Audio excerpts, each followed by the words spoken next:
Oui, bonsoir Émilie. Quelles sont les dernières innovations dans le domaine de l'anti-âge et de la médecine esthétique?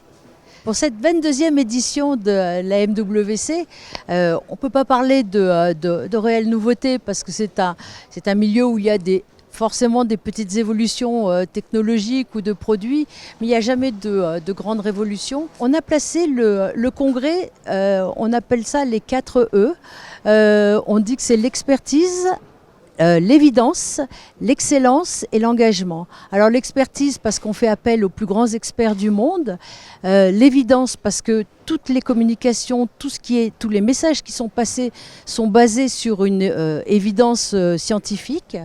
On parle d'excellence parce que ce sont forcément des niveaux de formation qui ont le but pour que chaque médecin atteigne un niveau d'excellence, et l'engagement puisque chacun de nos orateurs s'engage à transmettre ce message.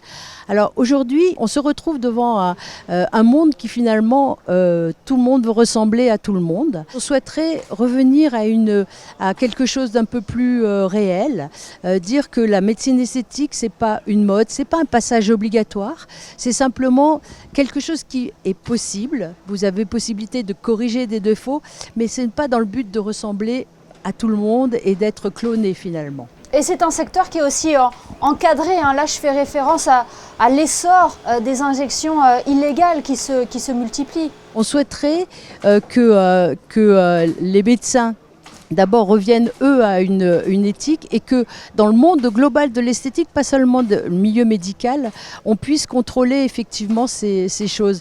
Et une nouvelle fois, je veux vraiment donner un message d'alerte.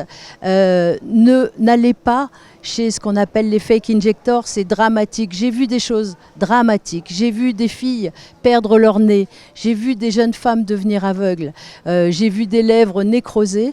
Donc faites très attention, c'est très très dangereux. Les médecins sont là, ils feront toujours ce que vous voulez qu'ils vous fassent, mais ça sera fait avec une véritable approche médicale, et je pense que ça c'est un message vraiment très important à passer.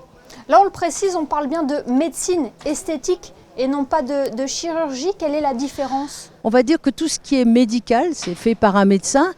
Tout ce qui est chirurgical est fait par un chirurgien. On opère de moins en moins, même si la chirurgie reste une base importante, mais on opère de moins en moins. Cela dit, dans notre congrès, on a autant de médecins, dermatologues ou médecins esthétiques ou d'autres spécialités, que de chirurgiens. Mais les chirurgiens font de la médecine esthétique, ce qui est un peu paradoxal, mais on ne peut pas faire de la chirurgie sans faire de médecine esthétique. C'est un complément. Est-ce que aujourd'hui, Catherine de Cupers, c'est un secteur qui reste accessible à tous, aussi bien financièrement, mais aussi au niveau du sexe, aussi bien les hommes que les femmes ? Oui, bien sûr, les hommes font appel à la médecine esthétique depuis très longtemps. C'est pas un phénomène nouveau. Ça s'est complètement démocratisé. Ils ont besoin de garder une allure fraîche pour garder quelquefois un poste qui est en représentation.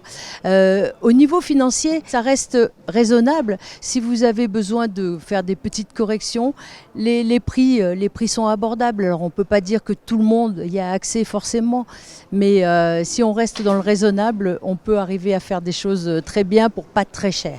900 marques les plus fiables du secteur seront présentes sur ces 3 jours du salon. Que représente ce rendez-vous pour les participants ? Ce congrès est le plus gros congrès au monde, puisque aujourd'hui il est dans sa 22e édition. Aujourd'hui c'est 15 000 participants qui sont présents, peut-être un peu plus puisqu'on n'a pas encore ouvert les portes, mais l'année dernière ils étaient 15 000. Ça représente un rendez-vous absolument incontournable. Tous les lancements sont faits à ce congrès. C'est important pour les marques de pouvoir retrouver les plus grands experts du monde qui sont là et qui vont ensuite retourner chez eux pour porter les nouveaux messages qui sont sortis cette année. Eh bien, merci beaucoup Catherine de Cupers d'avoir été notre invitée sur Monaco Info. Le congrès mondial de médecine esthétique et anti-âge, c'est donc à partir de demain jusqu'au 29 mars au Grimaldi Forum. Merci beaucoup. Absolument. Bonsoir.